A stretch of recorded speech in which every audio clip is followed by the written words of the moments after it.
Welcome to Influencing Magic, a Daps Magic podcast exploring how members of the Disney and creative communities became influential in their different disciplines. We're interviewing and sharing experiences of an ever-growing influencing market, drawing from Daps Magic's nearly 20-year history within the Disney community. Come with us as we share what it takes to be a successful Disney influencer, both professionally Sure, why not? professionally and personally. While seeking to influence kindness along the way. I'm Mr. Daps. And I'm Annie, and you're listening to episode 5 of Influencing Magic, so you'll want to be a Disney influencer. Love it. Before we dive into the conversation, what is new with you, Mr. Daps? We have our Keep Kind line is now officially public. I don't think I've seen it. We shared it with our patrons first, and then it's shared with the rest of the world, so that's new. And there will be variations of that happening. Drew, our designer, who is awesome, is working on that. That's amazing. And information will be in the show notes, I'm assuming? Yeah. Okay, Yeah, cool. and you can find it on the store too, which is dapsmagic.store instead of .com. Oh. Yeah, it's That's pretty fun. simple, right? Yeah. And I think it's a big thing I'll go with. That's your big... Yeah, that's my big new thing. Your big what you I mean, doing? There's other things, but we'll go with that. I have been working on, like, I think I can't remember if I said this before, but I'm working on rebranding, and I'm taking a marketing class, like an online marketing class. I've been sending you little snippets, and it's so interesting. I'm kind of obsessed. So I've been working on all kinds of behind the scenes stuff on my own thing, and I've been talking social media strategies with you and things that will work here too. So it's been really cool that everything's kind of connecting. And then me in my brain, you're like, I am rebranding. And I'm like, oh, your hair's going to be green, huh? What? I don't know. I was like, that would be a rebrand. It would. Not gonna happen, but No, it would. I mean, it'd be funny, but, you know. Jenny would love it. Yeah, that would make Jenny very happy. All right. Do we have anything new with Daps? Just keep kind. The Keep Kind? Yep, Okay. that's it. Cool. All right. Let's jump on into episode 5. So you want to be an influencer? I mean, I kind of.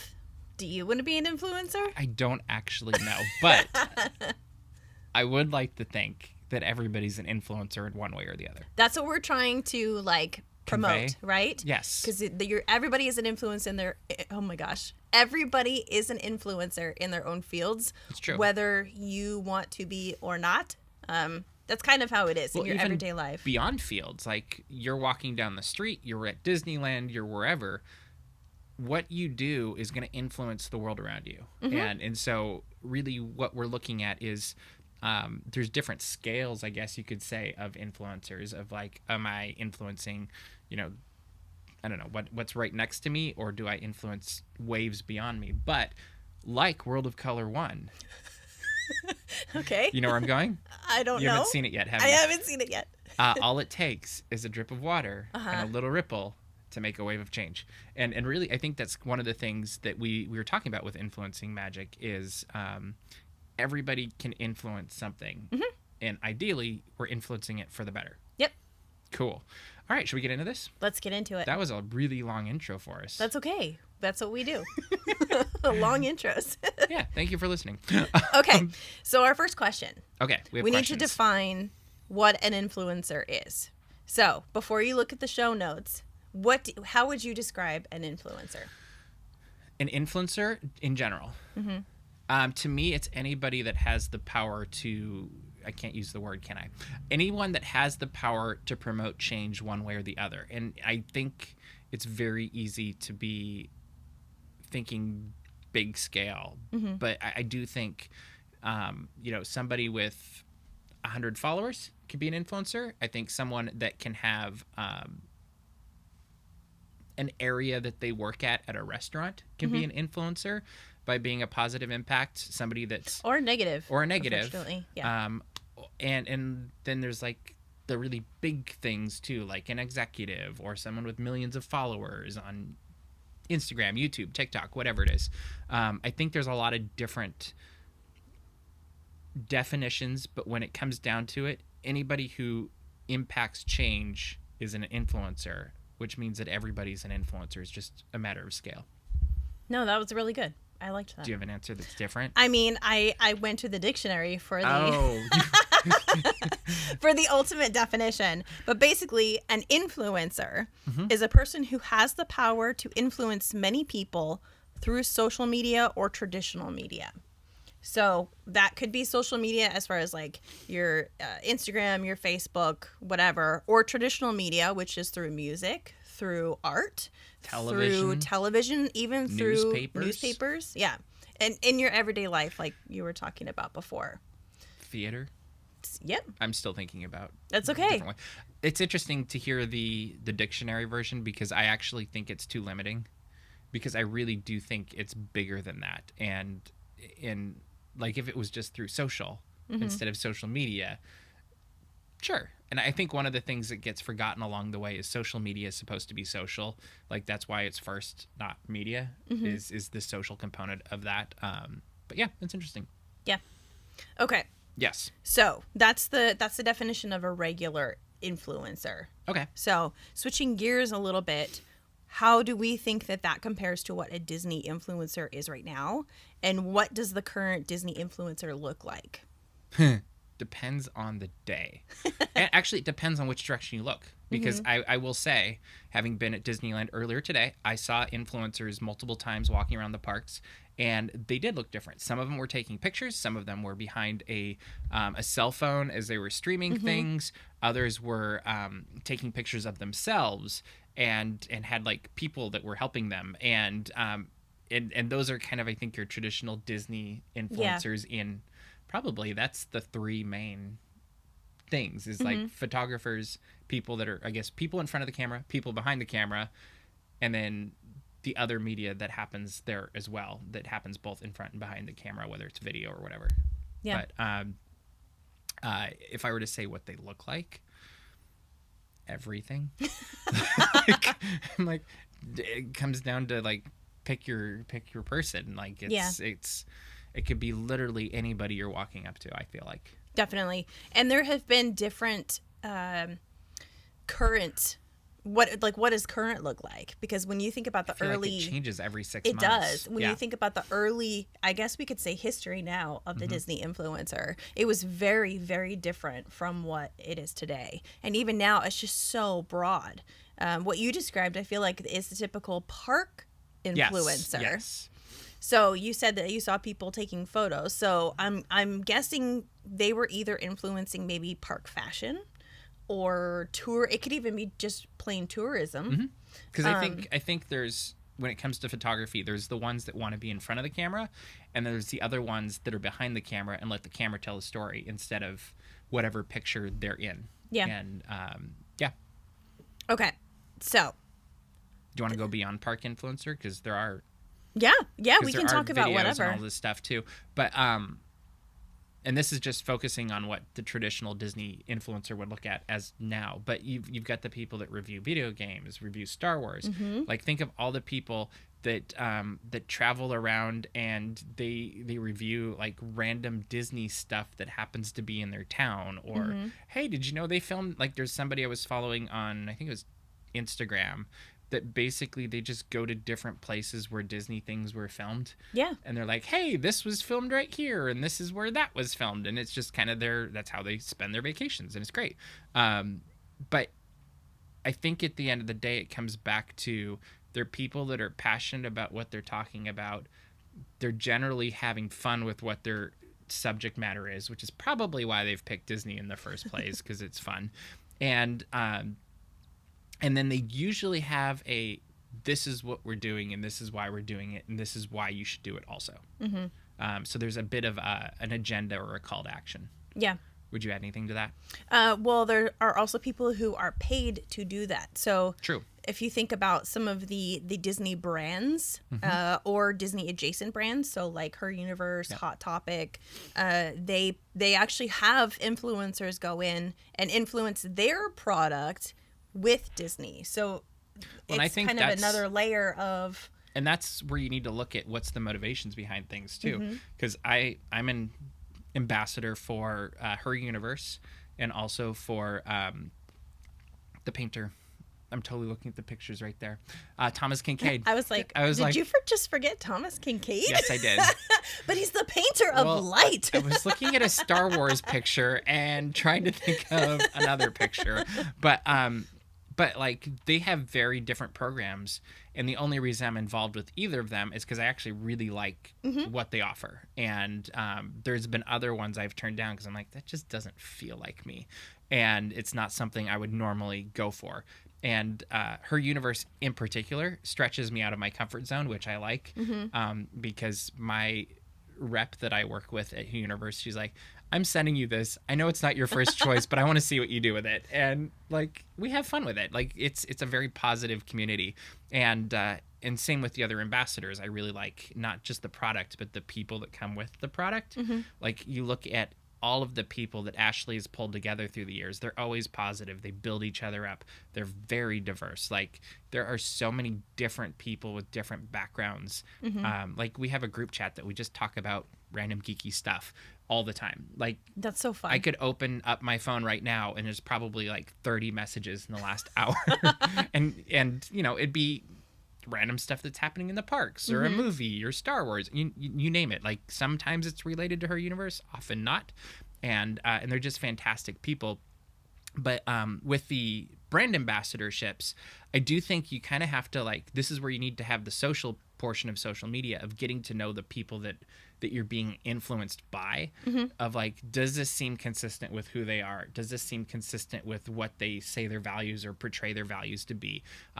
Do they actually, like, I wear her universe shirts probably half of my life now, like on every other day. They're really nice. And they're comfortable, which is almost more important, because like, I have really nice shirts that are just not comfortable. Maybe the fabric is rough or whatever, and then it's like, well, it's a great shirt, but I'm just gonna leave it in the closet, and then it ends up going somewhere else. But like the her universe, especially the button ups, I love the most.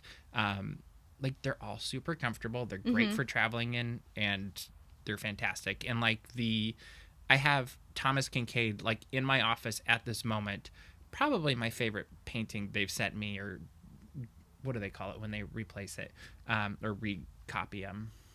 The G-Clay? Yeah. Okay. I was like, I think it's G-Clay.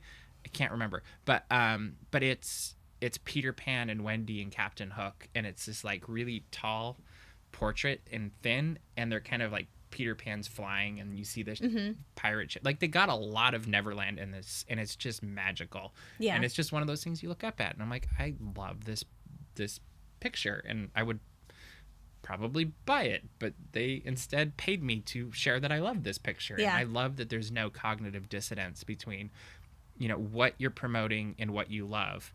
And if there is, you probably shouldn't promote it. Yeah. Not that we're talking about that part yet, but but I do think there's a responsibility as an influencer to be straightforward, to be honest, to be like, hey, I really like this.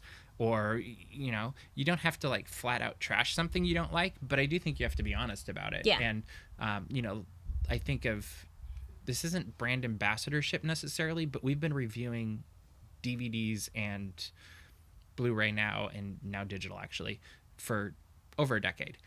And I'll never forget, the first movie I didn't like that they sent me was Mars Needs Moms. And like, it's still a joke. Sorry. We have a dog here. You want to see the dog? If you're watching and not just listening, this is Tiana. She's disappearing in my sweater. But hi. But Mars Needs Moms was just like, what did I just watch? Like, I didn't know how to even process it. And so my review was like, this one's not getting a hat tip. Like, I have a scale, and I said, it does this, it doesn't do that. Not my cup of tea. Yeah. And which is great for anybody who's watching that or who's paying attention to your articles, of whether or not they feel like they need to spend the time to watch it, or if you could refer somebody else to watch it, or whatever. Well, and usually I'll look for who's like sometimes we get younger shows that we're to review, and I'm like, this isn't my thing, but I can totally see where my nephew would love it. Yeah. Like my nephew, this is his jam. These are the kinds of people that are going to absolutely love this. And I think it's important to recognize not everything's for everybody. And that doesn't mean it's good or bad. But that's why we have a range of people who can influence their opinion, and why we're kind of talking about all the different tiers, I guess you could call it, the Disney influencer. I think it's also important to bring out, you were talking about her universe and Ashley, and Ashley is a huge influencer of change and positivity in the world, and that also relates to Star Wars and with Disney. And there are many different organizations that influence positive change within the parks. Chalk Walk is one that I'm thinking of. Give Kids the World is a Disney themed. I shouldn't say Disney themed. I feel like they're the chalk of Florida. They are, but they do amazing things, and it's using Disney as their major influence, which is really, really, really cool. It's the partnership component, which I think is also a big part of influencing. Is I don't think anybody does it alone. Like at the end of the day, you don't really succeed on your own in anything. Like it always takes relationships, friendships, teamwork, whatever it is that you're building together. And one, it's more fun when you're doing it together.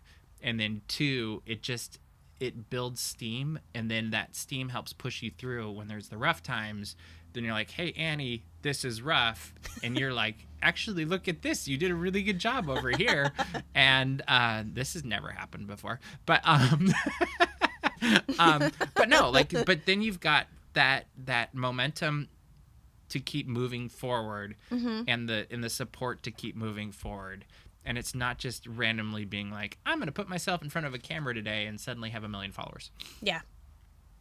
Okay. So my next question, does Disney actually need influencers as a company? Like, why is it important to have other people talking about the brand? And why are they sending influencers to various events and whatnot? Like, what is the whole point of that? Yes, they do. I mean, do they absolutely need them? Probably not. But do they benefit from them? Absolutely. It's third-party validation. Yeah. And it's always, like, third-party validation always builds on whatever the messaging is going to be. And so if my friend is telling me, oh, this movie is really great, I'm like, okay, that's nice. And then I hear it over here from somebody else. It's like, oh, maybe it really is nice, because, like, they both said this, and it's starting to build that. And if we wanted to go even further, what is it, the 7 points of marketing, where you have to tell somebody something 7 times before they'll act on it. And it's like, well, I heard it from Annie, I heard it from Mr. Daps, I heard it from, I don't know, whoever. And like they've gotten 3 more touch points that say, hey, you should go to Disneyland or watch this movie or whatever. And maybe combine that with a couple of ads and a couple social media posts and maybe a video they've seen somewhere, and suddenly you're up at that 7, and a new person who's never been to Disneyland's like, I really need to go to Disneyland and see musical chairs, or whatever. Which was the cutest thing. Do they still do that? Have they done it? I have seen it recently. Yeah. Okay. I don't know if it's every day or not, but I have seen it in the not so far off past. This dog is really funny. She's our special guest today. I think it's also, I mean, some examples are coming to my brain of just the frenzy that has happened in some instances at the parks in regards to foods, or dare I say popcorn buckets. Yep. I mean, think about the craziest item Disney has put out. Picnic, whatever they're called recently. The picnic baskets? Yes. Well, I was even thinking of like the Figment popcorn bucket. Yeah. Or you remember it was the cup from the Red Rose Tavern that had the rose. Was it the rose tumbler? Something like that. Yeah. Oh my gosh, it created a frenzy. And it was because they had influencers at the park going and saying like, oh my gosh, look how amazing this is. I mean, for the Figment popcorn bucket, people waited in line for 5 hours. Or more, I've heard of. Or more. Yeah.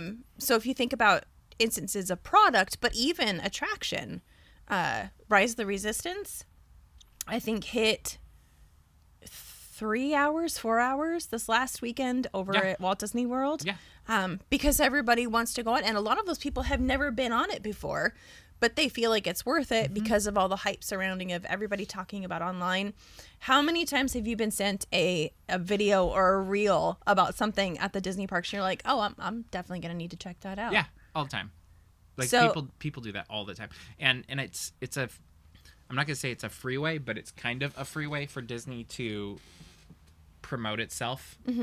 Like, sometimes they're inviting influencers and media to events. Sometimes they're saying, hey, we actually want to pay you, I guess, to do this reel or to do this reveal.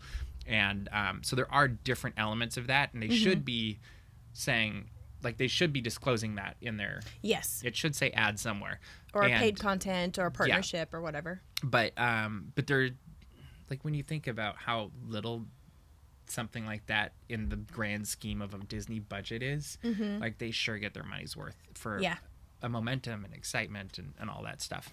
And a lot of times it is in exchange for the experience for a lot of people. Oh, yeah. If it isn't paid, it's the chance to experience something on the mouse. Yeah. Or just get it? Because it's like on the house, but I said on the mouse. That was well done. Well, and I mean, that's half the fun of doing what we do, is getting to go to things that not everybody gets to go to and experience things and then share our experiences with the world. And, you know, that's one of the reasons a lot of what ends up on our YouTube is we recognize that we get comments and messages all the time of like, oh, I didn't get to see this, or I didn't get to go to this, especially if it's a limited thing. You know, like Avengers Campus has limited characters all the time. And we get comments all the time of like, oh, I'm not going to be able to see this. Thank you for posting it. And so you start realizing that there's different elements of what you do that connects with people in different ways. Right. So some of them, it's an activation of like, oh, this character just came out. I'll be there in 5 minutes. Yeah. Or as soon as I can get a reservation. And then for other people, it's like, that character came out. I'm going to Disneyland in 2 years. I wonder what's going to be there when I'm there. I'm glad I could see this. And then it builds that anticipation. And there's a lot of different ways to do it. And when you really think about it, I don't think Disney has, I mean, as giant as they are, I don't think they have the capacity to have all of that coverage. Well, and I think there wouldn't be the same level of... There's something that's... Not that Disney would not be authentic, but there is something unique, and I think authentic is the word, about somebody just going to Disneyland and filming what they see, and not overproducing it, and not like making it into a beautiful Disney 100 trailer that makes people cry. It's literally it was. But it's something of just like, either this is my experience, I'm sharing it with you, or literally a camera that's just going and showing them so they can almost feel like they're experiencing it virtually. And that leads me to what I was going to say next, is that it humanizes the experience. So it gives an actual human touch point to what people are experiencing. You see videos of people walking down Main Street for the first time, and they just have, especially at Walt Disney World, when they see the castle, they've got tears down their face, or they're like me, where you're the one filming and then you trip on the trolley tracks and miss everything. Oh, that's good too. I do have that on a video of like, it's good times. Oops. But then when you think about like, or even when, was it Encanto? For Small World? No, when they started showing all of it was during the lockdowns, and Encanto was out, and they started Disney was showing TikToks and reels of families watching and connecting. Oh, yeah. Right? That's right. It was Encanto. It was one of those, yeah. Disney can't do that themselves. They are a corporation. They don't have that family connection themselves because it's a business. So when you see actual real people experiencing it, it definitely influences more magic, I think, and gives it that human feel and the human touch point. Well, a different perspective, as you were saying. Yeah. Like that, I think Disney's perspective in general would be beautiful. And it would be perfect lighting and perfect sound. And even when they don't try to be perfect, it looks amazing. Yeah. Like the Disneyland Ambassador social media is very, I think, authentic. Yes. But it's also awesome. Like it's authentically Disney. Yes. Because it's better than most of the stuff I would put on TikTok or Reels or whatever.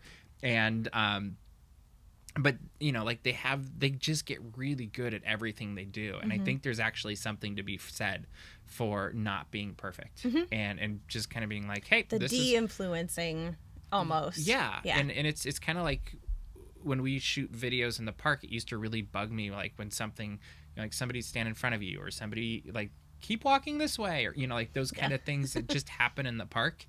And I had a paradigm shift watching College Band a few years ago, and I was just like, you know what? This is what I'm experiencing. Why can't they experience it? Yeah. And it was just like, okay, we're gonna go with it. And so, like, often when we have new team members that are filming or whatever, they'll apologize when they send me a video, like, oh, I'm sorry, there's a baby crying or something. And I'm like, why be sorry? Yeah. Could you real control life. it? It's what happened. We're gonna post it. And who knows? Maybe someday that baby is gonna be a teenager, and their mom is gonna be like, hey, remember when we went to Disneyland and you were crying by the College Band? I found video of that. Oh my gosh. You never know. Like, it's fun. Oh my gosh. So do we have a perfect picture of what the perfect influencer would be, or is it more tied to the point of what you just said of like, be more real? The perfect influencer, my definition or the world? What you think? I'm asking. Asking Mr. Daps. Okay, I think the perfect influencer is someone who, I'm not going to say how they do it, but what they do is they share their perspective in a positive way, and at the end of the day, it builds people up and not tears them down.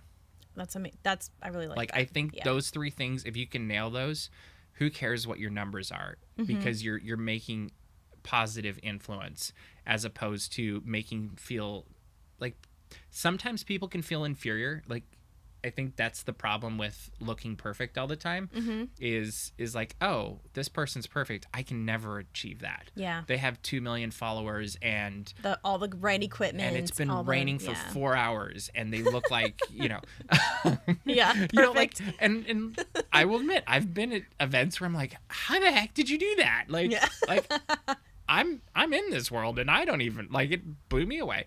But I think if you keep it simple like that, that is the starting point for being an influencer. And that's just from a social media standpoint. I think that's also really positive in a relational standpoint, in a work standpoint. Like, if you can keep things simple, and it's promoting positivity, it's being kind to people, building them up, and then also empowering them. Yeah. Like, I think a good influencer isn't just about themselves. It's like, oh, you want to do this too?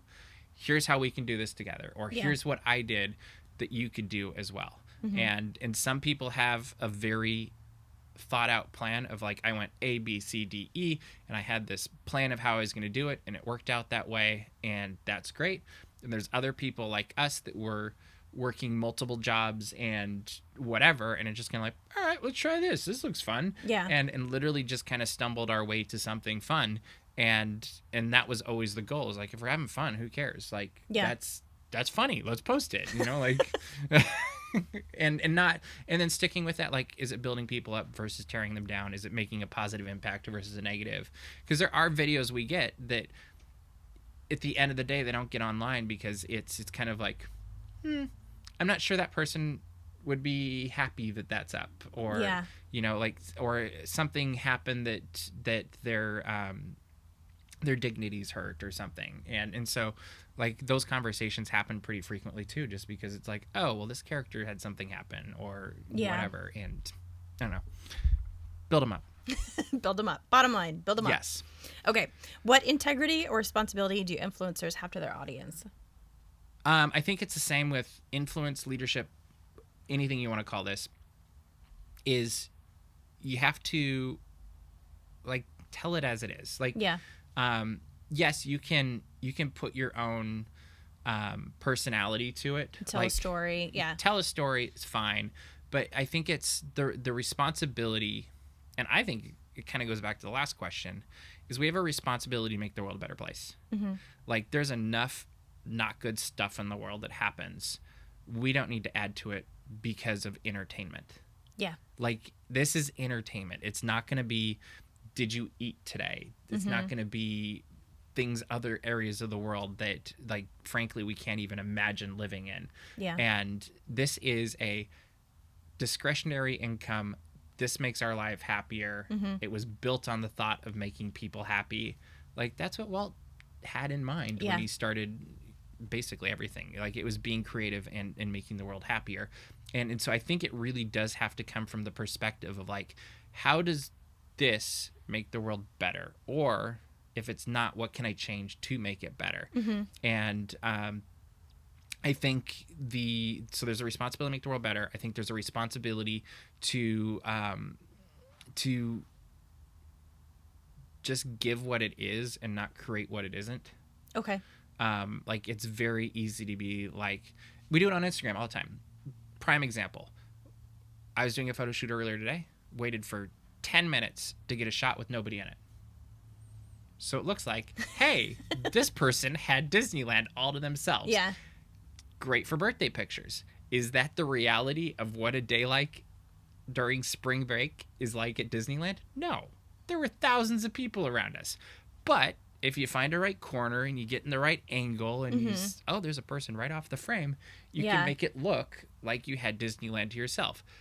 Now, that's not exactly saying you shouldn't get pictures like that, but I do think you should be very upfront. Like, hey, this was a busy day. We got this shot. Yeah. Like, not try to paint the picture, especially like in videos, because I think that's more where those thoughts come from of like, oh yeah, I go to Disneyland all the time and nobody's ever there. And when you go, you're going to be able to go on all the rides in 4 hours, and you can get into every restaurant, and you can get the reservations for whatever is hard to get reservations for. Because at the end of the day, it's just not that easy. Right. Like, Disneyland's busy. It's what we do is hard.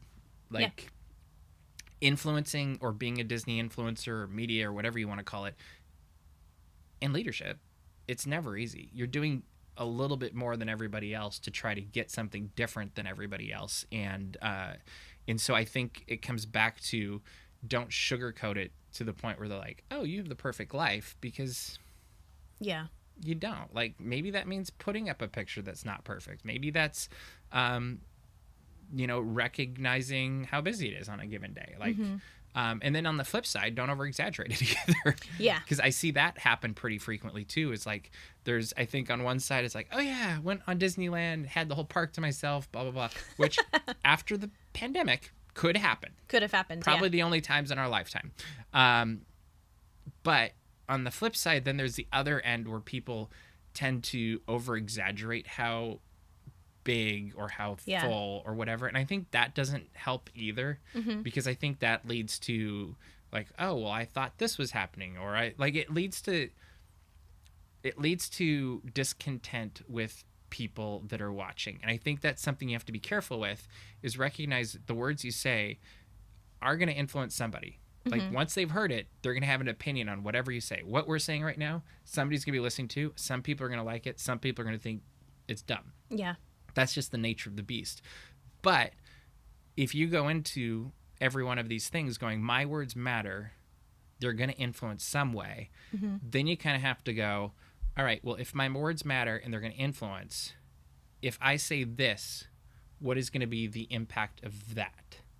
And I think that's important to remember. And, I'm thinking of the 24-hour days at Disneyland, where the first one really wasn't too bad and everybody heard about that, and then the next one was absolutely insane, and then the third one kind of went back to not so bad, and if I remember correctly.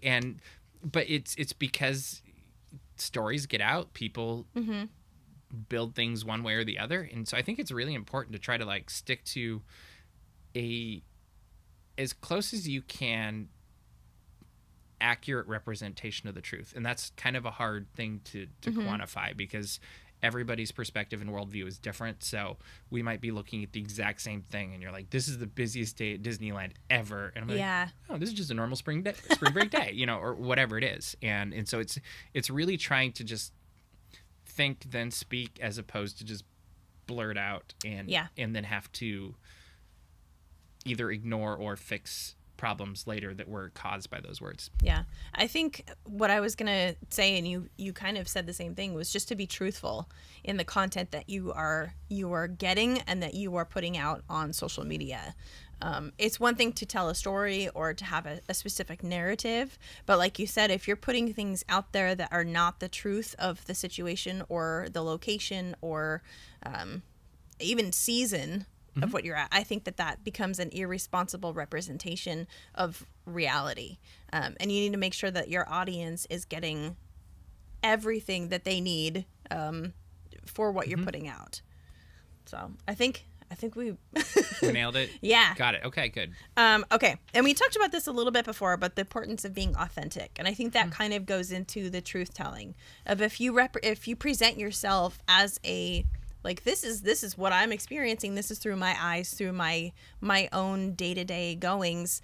You are representing your authentic self. Well, and I think that's where it starts. So the topic today, so you want to be a Disney influencer or any influencer. It all comes down to the same thing. If you want to influence something, you first need to know what you want to influence. Like, what is your point of view? What is your message? What is your, like, we know right now our big initiative that we're building is Keep Kind. Like, we want Disney and positive stuff, keep kind, they go hand in hand. We're pushing positivity, we're pushing kindness. All the rest is secondary. Like, we still are covering news, we're still putting up videos, all of that fun stuff. But anything that's more, I would say, influential is pushing positive stuff, and it's pushing kindness.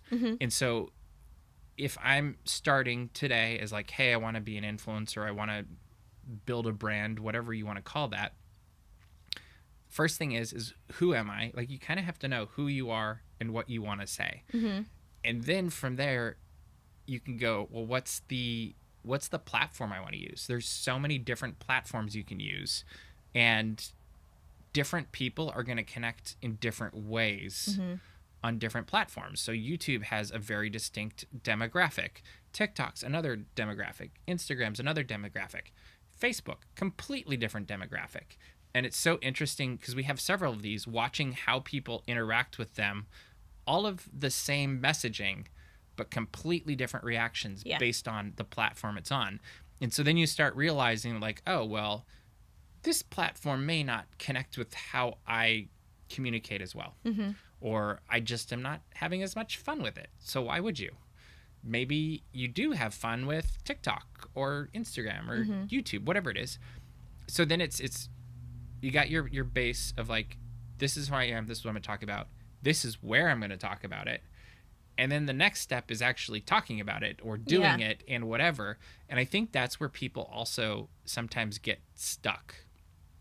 And I can't tell you how many, I'm going to say thousands probably have, through the years, people have come up and the line is always this: so Mr. Daps, thinking of starting a website. What do you think? And I'll look at them and I'm like, well, it's up to you. You can either do it or you can't. My hunch is if you're asking my opinion, you probably don't want to. Because at the end of the day, for any of these things to be successful, you have to have some level of crazy passion in your gut. Yeah. Like, you get up every morning and you go paint. Or you're making your videos for Patreon. But there's some level of crazy, and that's not a bad thing. It's just we have some level of crazy of, like, hey, we're not going to do the norm of what everyone else is going to do. I hate normal. Yeah, me too. That's very strong words, but I'm just saying that I prefer the crazy. I mean, look at this studio. We have Legos. We have puppets, penguins. We have random paintings. Like, we have a keyboard. Like, this is a Muppet Show game. Like, this is a very weird studio when you think of... It's fine. Like, I've been in other studios and they're beautiful, but this one is very representative of us. But I think there has to be that level of gumption and crazy of, like, hey, I'm going to do this, and I'm not just going to do it for a month. I'm not going to just do it for 6 months.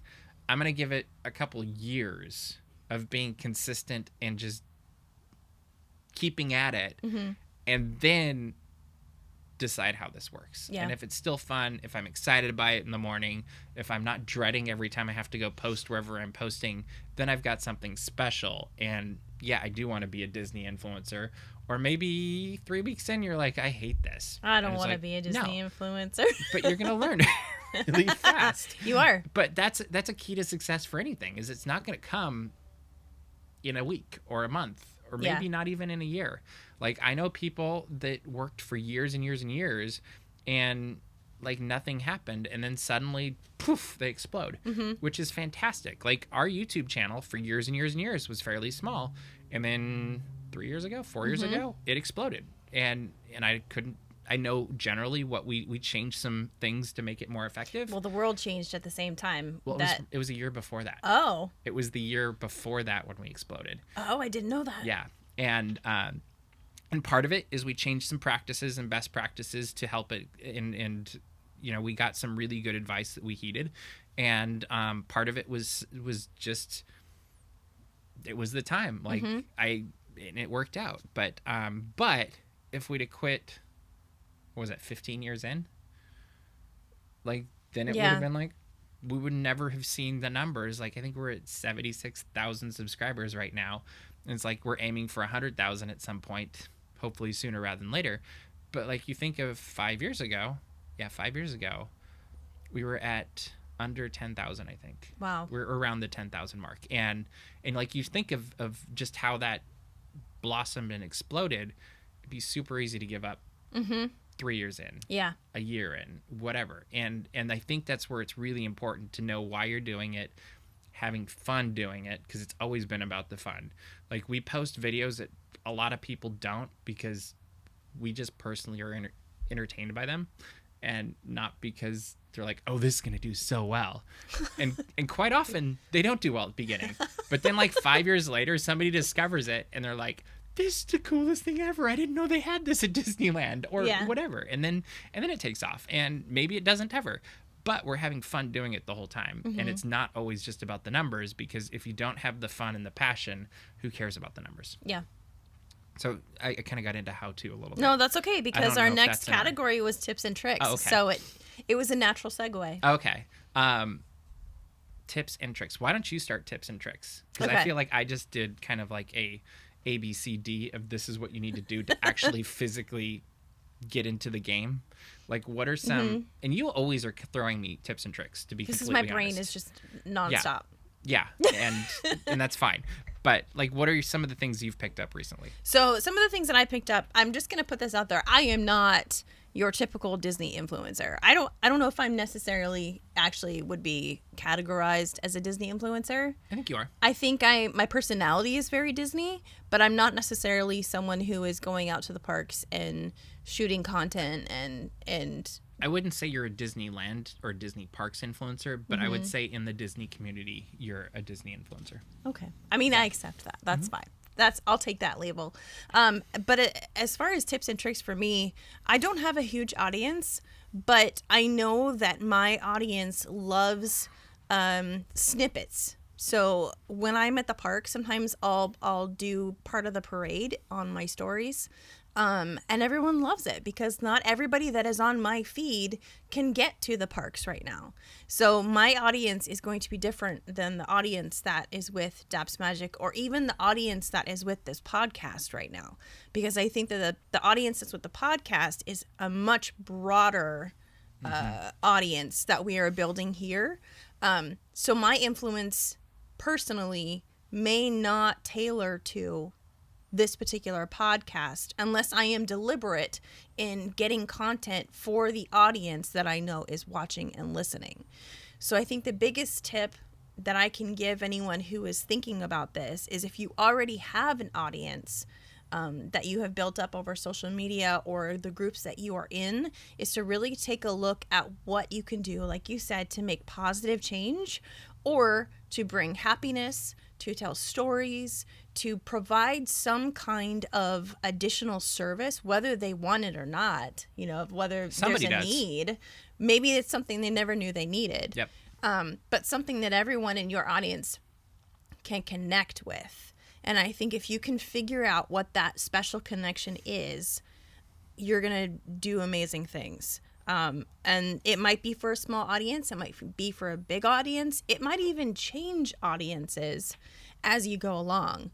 But I think the first step to really getting into that Disney influencer category is just to figure out what kind of story you want to tell. Yeah. And I think you also said something earlier when we were talking about something completely different before the podcast is you're trying to really be consistent. Mm-hmm. And I think that's a key to success for anything is consistency always counts because then people build their routines. They get excited about it. They get used to it. Yeah. And so that's very much social media at the end of the day is all about relationships. And that doesn't mean you're going to know every one of your followers. And that's okay. And you're not going to know everybody you follow or that you follow. But they do need to feel like, oh, that's my friend, Mr. Daps. That's my friend, Annie. That's my friend, whatever. Because otherwise you're just a talking head. Yeah. And there's no connection of like at the park today, I was in California Adventure in Cars Land, and somebody came up and they're like, hey, Mr. Daps, we were talking on Twitter yesterday. And I totally knew who this person was. And it was a really fun, like, never met them before in my life. But if you do your job right, there should be a level of approachability that is followed by a actual approachability when you're in person. Yep. So that people can be like, oh, I really am glad I went up and said hi to this person, even though it was 2 minutes maybe. Like, and it I was think very that quick. that plays into what we were talking about earlier about being authentic. Mm-hmm.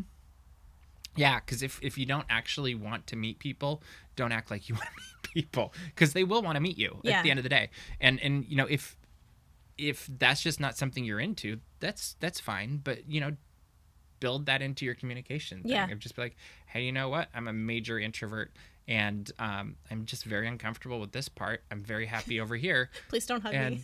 Yeah, like I think it's just it's being very upfront. Yeah. And I think people respect that at the end of the day. Totally. And that's a good thing.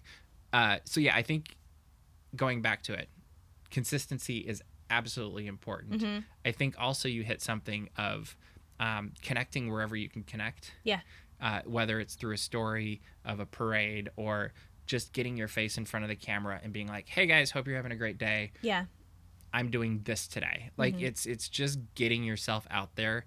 And I think there's always going to be a level of getting out of your comfort zone. Like if it's too comfortable, it's probably not effective enough. Yeah. Like even for the people that are really comfortable in front of cameras or really good at this, I feel like there should always be that like what's next, what's better. Yeah. Anyway. We're going to dive into a little bit more of this of like setting yourself up as an actual influencer in episode 7, which is coming out a few episodes from now. So watch out for that, and you'll be able to hear more actual tips and tricks that are more geared to setting yourself up for that big launch or release and setting up your brand. So I think that wraps it up for... Do you want to do the title how you were doing it before? No.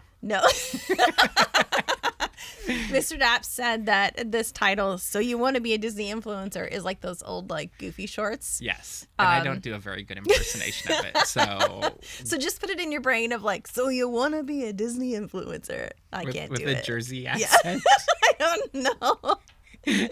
Okay. It's fine. We'll go with it. Why not? It'll be great. It's absolutely fantastic. Should we just keep going? Do we have any announcements for this week? Oh, you know what? Okay. So before next week, or before you listen to the next episode, let me say this. If you were thinking about being a Disney influencer, I want you to write down, or at least brainstorm, who you think your target audience would be, because that's what we're going to be talking about in episode 7. So in between, we're going to have another guest podcast to be announced, but that is what the topic will be for episode 7, and it would be good to kind of preload your brains to get that going. So that is going to be your homework for the next one. And if you need help with that, tweet at us. We are not on. We're on Twitter, but we don't have. Twitter. Okay. Tweet him. Yeah, tweet at Mr. Daps. I am more than happy to be a sounding board and go back and forth with you. You can find us also on Instagram for Influencing Magic. Yeah. If you're on, probably the best place is on YouTube. Go and you can leave comments on this episode and we'll respond there as well. That's a good idea. And then if you're having questions or whatever, we will do our best to answer, and maybe some other people answer too, and that's always even better too, because I really don't think any one person has all of the answers. No, we definitely do not. Yeah, it's not us. Also, Patreon is a great place to go too if you really want to go more in depth, and we've got some fantastic people over there. We've got some fun videos going up. I still loved the video we shot with Caitlyn Robruck, the voice of Minnie Mouse, in our last episode, and that's just 12 minutes of hilarity and very worth checking out on the Patreon. So check that out if you'd like, and that's patreon.com/Daps Magic. And what else? Don't forget to like and subscribe. Yes. If you are enjoying these podcasts, this is the first episode that we've got going where there's a real meat episode about Disney influencing, and that is to be continued. So if you enjoy that kind of stuff and you would like to hear more, please consider subscribing or following, because I think some of them have changed to a follow button. I noticed that on Apple Podcasts. Yeah, actually. Yeah, it's like a heart. And if you feel like leaving a review, that's great. We would love some feedback. If you have questions or topics that you want or would like to have covered, feel free to give us an email or, like you said, contact either of us on social media. And then you already shouted out our social media handles, I think. Yeah, more or less. Yeah. Okay. So thank you so much for joining with us in Influencing Magic, and it's made possible by dapsmagic.com, which is a safe and positive place to find Disney news, resources, and community. Your hosts today have been me, Mr. Daps, and Annie. This podcast is produced by both Mr. Daps and Annie. Big surprise there. Special thanks to our guest coordinator and social media extraordinaire, Caitlyn. Roger, thank you for all your help always as well. And also to Katie for making us look good with the lights. I don't know what you did, but it helped a lot. So thank you for that. You can always find everyone's social media information in the notes. And I think that's everything for this episode. Yeah, if you want to sponsor us, we can add a little sponsor thing on the bottom of this. Yeah. Just a little. And links. We can do that too. But make it a great day, everybody, or week or month, whatever it happens to be, and keep kind.